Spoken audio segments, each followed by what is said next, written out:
Good morning. Good morning. It is Ty, the LinkedIn guy. Monday morning here in Tokyo. And if you saw any of my posts on the weekend in Tokyo, it is Hanami season. Cherry blossoms. Cherry blossoms are out. And I was in the sun and look at this face. It is burnt. I got a burnt face in spring. That's how white I am, guys. I am white as, look at that. It's like I'm like a dead person. So I got pinked. I got pinked and it's sore. Today, what I want to talk about, and just briefly on the Hanami, it's awesome. If you're ever in Tokyo this time of year, it's awesome to be here. Not only, being out there with the cherry blossoms are just gorgeous, and it's this whole feeling of, spring in the air and everything like that. But, one of the guys made a comment about, going to the Hanami tomorrow to avoid all the crowds, I would assume. The great thing is, when you're at one of those big Hanami events with everyone out there, it's really a great time because it's a part of the community spirit that I really love. Everyone gets together, goes out to these parks, sets up their spaces, and drink and eat and be merry. And there's no fights, there's no trouble, there's no cops walking around.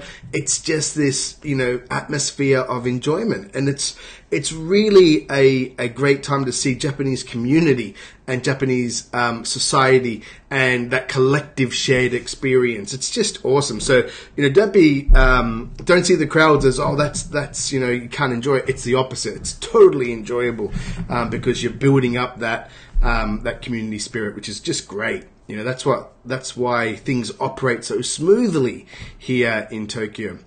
Anyway, what I want to talk about was getting to know. And as I wrote on the description, so a couple of years back, I'm going to have to try to find the video, but I saw a great video of Adrian Grenier, I think that's how you say his name. He was the Vincent Chase in Entourage. So if you ever watched Entourage, he's the pretty boy. He's the main character, the famous Hollywood actor in that. At the peak of Entourage, he was just, the A-lister, double A-lister. Everyone loved this guy.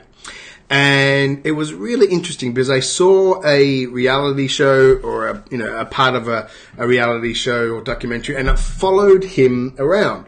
And they went and saw Richard Branson. So him and another chap, can't remember who it was, went and saw Richard Branson and got, a private sit down with Richard, and they were talking about a charity, some kind of charity that he was setting up. And I can't remember the full details of it. And he was there to, as I said, at the peak of his celebrity, at the peak of Entourage. He was there in front of Richard Branson and very casual, laid out a proposition for what his charity was about. And, at that stage, as I said, a lot of publicity around Vincent Chase, Entourage. And Richard Branson just said no. He's just like, well, no, I'm not going to be involved with this. And went on and just, you could see that Adrian Grenier had put, was kind of certain this was going to be a no-brainer for Richard Branson because the kind of demographics, the way Richard Branson is, he's kind of edgier. And you could see that no came instantly. There was no, the door wasn't left open. There was no possibility. It was a hard no from Richard Branson, and it was made within a couple of minutes. And you could see Adrian just get absolutely deflated, just boom. It was incredible. But Richard Branson continued to move forward, and so did Adrian. He's become less in the spotlight. But what it taught me was really, really interesting to see, because as a high, if you follow the DISC assessment, I'm a 99D, 99I, and on the I side, is that, we tend to really value and want that kind of friendship, and we try to please everyone. And that can be a real hard hurdle to overcome when you have to say no. I'm not good at saying no. And it's something I have to work on all the time. And, I was thinking yesterday I had a proposition and I had to turn it down. And, the image of Richard Branson saying no and how clear he was with it really kind of struck a chord with me. So I just wanted to come on and 5 kind of considerations, I think, when you're talking about no. And the first one is truly, you can't please everyone. All right. And that's the first thing you've got to get over.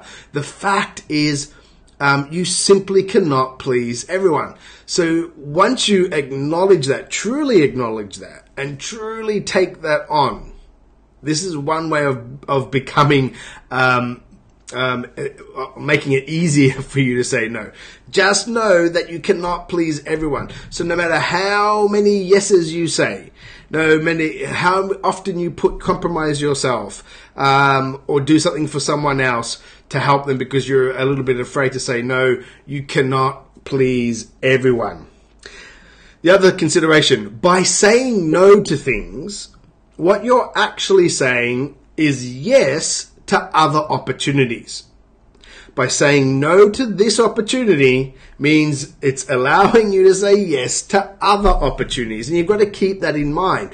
Because what I've tend to see in business is when I close the door on something, it really does happen. Something else opens up and it's closer to what matches my goals.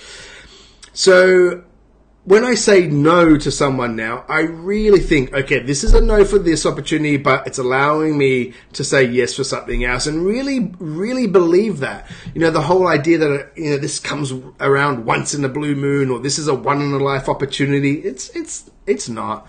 It is rarely the case when something is a once in a lifetime opportunity. Opportunities are always out there. It's just a matter of kind of putting your hand out and directing it towards you. So keep that in mind. When you've got to say no, that what you're doing is you're saying yes to another opportunity. When you say no, avoid the details of your no, because what can happen is you can end up talking yourself out of it. Okay? So when you've made a decision and it's a no, keep it short, keep it sweet, keep it to the no. You don't have to explain your situation and your purposes and your reasons for saying no all the time. You can state a very simple, direct reason and keep it short, because otherwise, if you go into it and your justification, many times, and I suffered from that in the past as well, I would then talk myself out of my own no, which is just crazy. Yeah.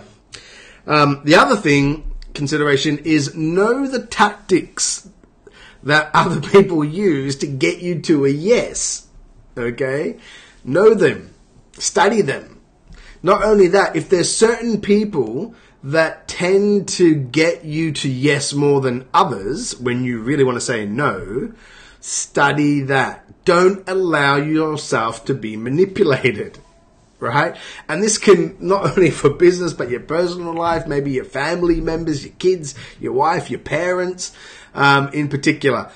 Everyone, there are certainly people that you are engaging with a lot, and they do ask a lot from you, and you want to say no, but you're always saying yes.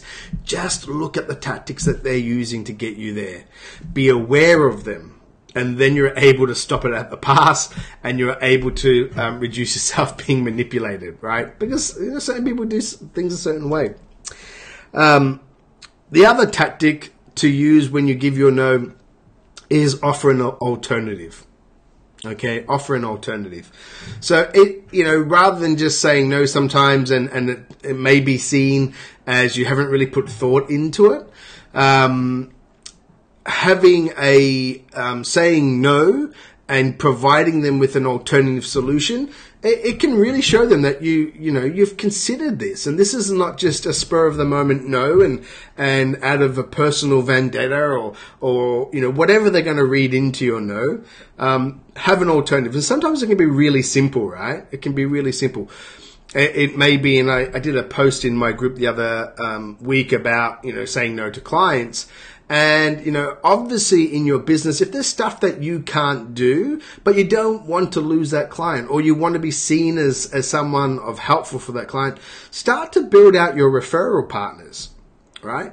If you are getting the same kind of questions from clients or asking about services that you don't provide, if they're non-competitive to you, well, start to have a list of trusted suppliers and vendors. Of course, when you send them off to that person, you really have to trust them that they're going to deliver. So don't rush into setting up those partnership kind of programs or affiliates or whatever. But it's going to help you. It's going to help you say no, right? So that's the fifth consideration. Think about alternatives. Think about how to offer alternatives, and have that in your pocket, and start building that out now. So you've got your little black book of partners that you can send. You know, I get requests sometimes for how do I do these ads, or how do I do this, and I just don't. I just can't help them. I don't want to lose them, and I want to be seen as someone helpful. So I will send them off to my preferred partners. So anyway, guys, there are 5 considerations for you to help you get to know. And, you know, trust me, as a 99I, I do struggle to say no, because I want to help as many people, and it's just the way I am. But, you know, we've all got to practice saying no, because at the end of the day, it's our time that we're preserving, and it's going to allow us to put it into projects, focuses, on people, on opportunities that actually are going to be in alignment with our goals. All right, that's it for me. I might spend some afternoon time out in the Hanami working under the cherry blossoms. Digital nomad.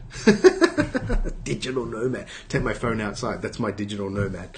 All right, guys, I'll see you later. I hope that gives you some insights. Cheers.